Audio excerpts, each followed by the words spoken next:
네, 오늘 한국은행이 5월 금융통화위원회를 엽니다. 시장에선 인플레이션 압박에 기준금리를 0.25%포인트 인상할 가능성이 높고 만약 이번에도 0.25% 인상이 결정될 경우에 2007년 7, 8월 이후 첫 2달 연속 상승입니다.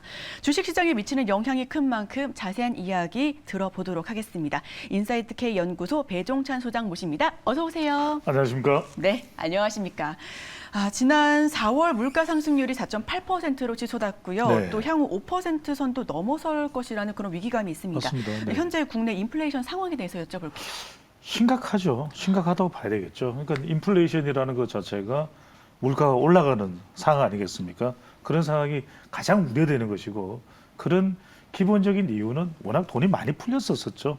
그 현상에다가 물가가 올라갈 수밖에 없는 것이 또 원자재 가격이나 또 지금 기름값, 유가가 상승하고 있는 것도 결정적인 영향을 주고 있는 것이고, 그래서 미국의 경우에도 계속해서 물가가 올라가고 있고, 우리의 경우에도 방금 전에 앵커께서 말씀하신 대로 5%대도 예상이 되고 있다. 이게 정말 말 그대로 고물가거든요. 근데 뭐 경제 기관들이 예측하고 있는 우리 경제 성장률이 한 2% 후반이니까 정말 이러다가는 물가 상승률이 경제 성장률의 2배 정도 된다. 이건 정말 엄청난 타격이 될 수밖에 없는 것이죠. 그러다 보니까 지금 특히 중요한 지표가 이제 기대 인플레이션입니다. 근데 기대 인플레이션이 중요한 이유가 이게 물가의 지표의 선행지수가 되거든요. 근데 이것 자체가 지금 3.3%로 상승 추세에 있다. 불과 뭐 2%대 초반 정도였던 것이 벌써 3.3%까지 올라가 있거든요.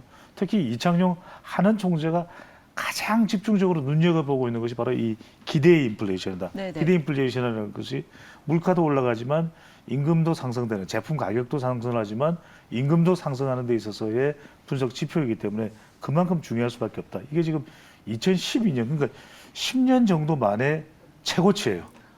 그만큼 충격적인 겁니다. 그리고 또 하나는 소비자 물가 인식인데, 결과적으로는 우리 앵커께서도 지금 마트에 가보면 왜 이렇게 비싸? 아이스크림이 예전에는 제가 초등학교 때는 500원이었던 걸로 기억하는데 못 사 먹어요. 이제는 네. 500원이 뭡니까? 5,000원짜리 아이스크림도 그러니까 많이 나오고 있으니까 우리가 한때 뭐 있습니다. 궁금하면 500원 그랬어요. 근데 그건 뭐 이제 따질 수도 없을 정도일 수 있는데 1년간 주관적으로 체감하는 인식이 바로 물가 인식이거든요. 근데 이것 자체가 지금 9년 4개월 만에 최고치입니다. 그러니까 자꾸 이런 기록이 갱신되다 보니까 결과적으로는 고물가일 수밖에 없고, 오늘 우리 시청자분들이 핵심적으로 아셔야 되는 부분은 금리는 올라갈 수밖에 없다. 더 올라갈 것이다. 심지어는 내년 초까지도 지속적으로 올라간다는 것에 방점을 찍는 것이 가장 중요한 정보로 보입니다. 네, 금리가 인상되는 것이 어쩌면 당연한 수순이다라는 말씀을 해주셨는데요. 지난번엔 총재가 부재했었던 상황이었습니다. 이번엔 이창용 한은 총재 취임 후에 첫 번째 금통이라는 점에서 조금 시사하는 바가 클 것 같고요. 네. 이전 금통위 행보에 대해서 여쭤볼게요.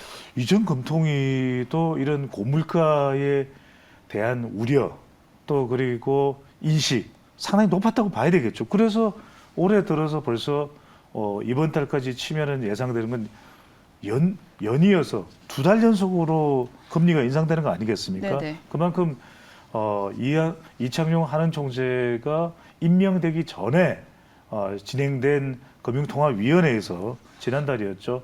이미 이 0.25%를 올렸거든요. 그런데 연이어서 올릴 수밖에 없는 것은 지금 이창용 한은 총재와 기존에 구성되어 있는 금융통화위원회 인식이 다르지가 않다. 우리가 왜 이 경제를 분석할 때 주로 매파냐 비둘기파냐 이야기를 할 수 있는데, 이창용 한은 총재도 다분히 물가에 민감하게 반응하는 그런 경제 이코노미스트라고 본다면은 다분히 매파 성격이 있다고 봐야 되겠죠. 그 이야기는 지금 구성되어 있는 인물이 어떠냐, 또는 미국의 연준도 구성된 미국의 연준 위원들의 성향이 어떠냐 상당히 중요할 수밖에 없습니다. 그게 우리 시청자들이 반드시 투자자의 관점에서 알고 가야 되는데, 이들의 성격이 다분히 지금 현재 경제 상황, 글로벌 경제 상황에서는 매파적이에요. 올려야 된다.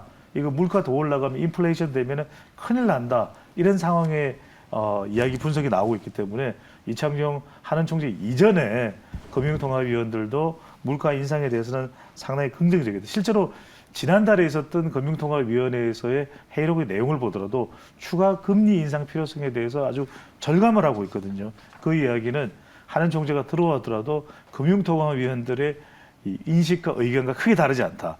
이게 흥미로운 게 뭐냐면 이창용 하는 총재가 굉장히 키가 커요. 네. 키가 큽니다. 실제 저도 대학 다닐 때 경제학과 교수였던 이창용 교수를 이렇게 보는 일도 있었는데 키가 워낙 크다 보니까 우리가 에이 좀 싱겁겠지 그런 고정관념이 인식했어요. 근데 네. 절대 그렇지 않습니다.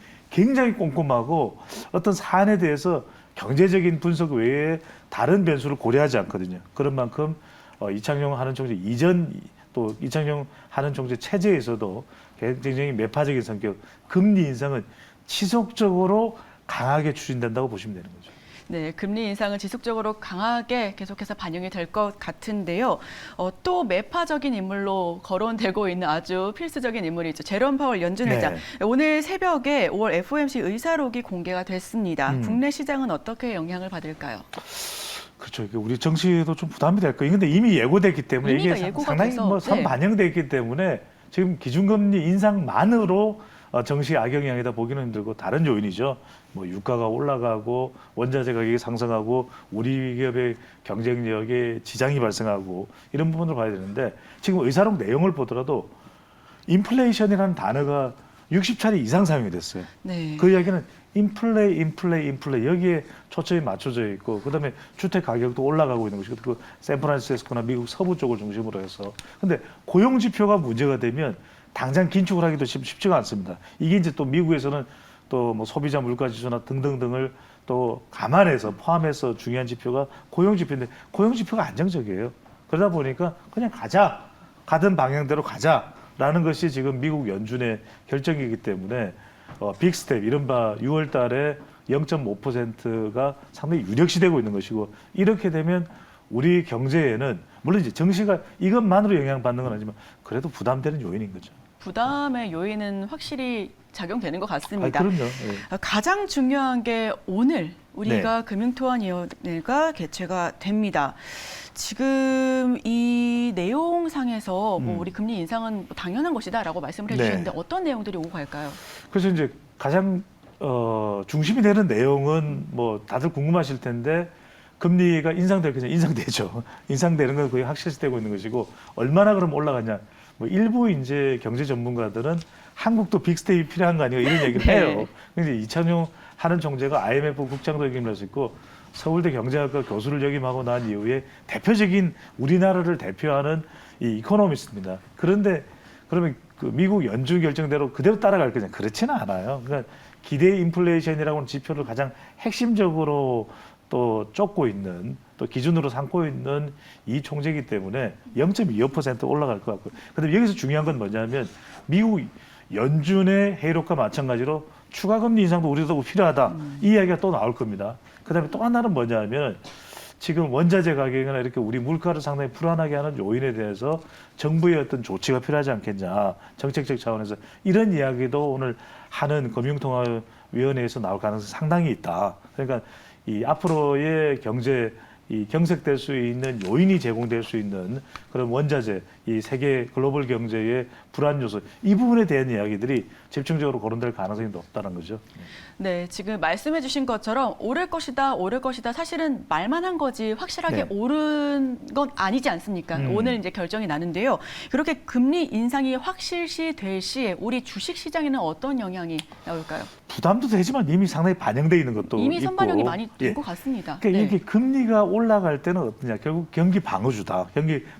금리 올라갈 때 가장 유리한 산업은 뭐겠습니까? 금융산업이죠. 아무래도 은행과 뭐 보험 쪽 그렇죠. 많이 올라가겠죠. 잘 알고 계시네. 그쪽이 있고 또 하나는 이제 내수주. 내수주는 그래도 계속 소비를 할 수밖에 없거든요. 그러니까 편의점이나 이쪽도 좀 예의주시해서 보실 필요가 있을 것 같고 그다음에 리오프닝주는 새로운 환경에서 이제 등장하는 종목이기 때문에 여행이나 호텔, 항공, 또 외식, 크루즈, 카지노 쪽을 보실 필요가 있고 정말 중요한 건 바이든 대통령이 방문하면서 우리가 삼성전자나 현대차 그룹을 재조명하잖아요. 바로 이런 정책 테마주입니다. 이건 변함이 없어요. 왜? 미국도 재무장관인 제닛 옐런 장관이 연준 의장 출신 아니겠습니까? 그러면 정책적으로는 계속 지속된다. 반도체나 그다음에 전기차, 2차 배터리, 또 항공, 우주 기술 산업 관련해서는 인공위성 관련해서 이 부분은 계속해서 금리 인상과 상관없이 주목을 해보셔도 좋겠습니다. 네, 말씀해 주신 것처럼 저희가 하나만 더 여쭤보겠습니다. 시장에서 금리 인상은 이미 모두가 알고 있고 선 반영이 됐다라는 의견이 굉장히 큰데요. 네. 이와 관련해서 은행주와 그리고 뭐 손해보험, 뭐 보험 관련된 그런 부분들 섹터들 말씀해 주셨잖아요. 예. 그런 섹터들도 이미 선 반영이 됐기 때문에 오히려 오늘 이후로 좀 차익 매물이 나오진 않을까요? 그럴 수 있습니다. 그래서 우리가 왜냐하면 결과적으로는 마치 공식처럼 오를 거야. 그래도 괜찮을 거야. 그게 아니라 여기도 또 등락이 있을 수밖에 없거든요. 그렇다면 우리 투자자 관점에서 좋은 점은 두 가지입니다. 하나는 저점 매수하는 기회를 잡아라. 네. 두 번째는 포트폴리오를 좀 폭넓게 구성해라. 포폴에 대한 이야기도 계속 나오고 있거든요. 우리 매경 TV를 통해서 제가 지속적으로 강조하는 것은 이 정시가 어려울 때는 포트폴리오입니다. 포폴을 넓게 구성하라. 너무 깊게 들어가기보다는 이럴 때는 넓게, 경기가 오히려. 좋을 때는 좁고 깊게 이 격언을 반드시 명심해 주시면 좋겠습니다. 네, 주식 격언까지 말씀해 주셨습니다. 이런 시장에서는 보다 폭넓은 그런 시각이 중요한 것 같습니다. 그런 시각 속에서도 옥석 가리기가 반드시 필요할 것 같고요. 저가 매수의 기회가 열린 만큼 우리 시청자 여러분들께서도 저희 세계보고 증시보고 2부와 끝까지 함께해 주시길 바랍니다. 자, 지금까지 인사이트 K연구소 배종찬 소장과 함께했습니다. 오늘 말씀 고맙습니다. 감사합니다.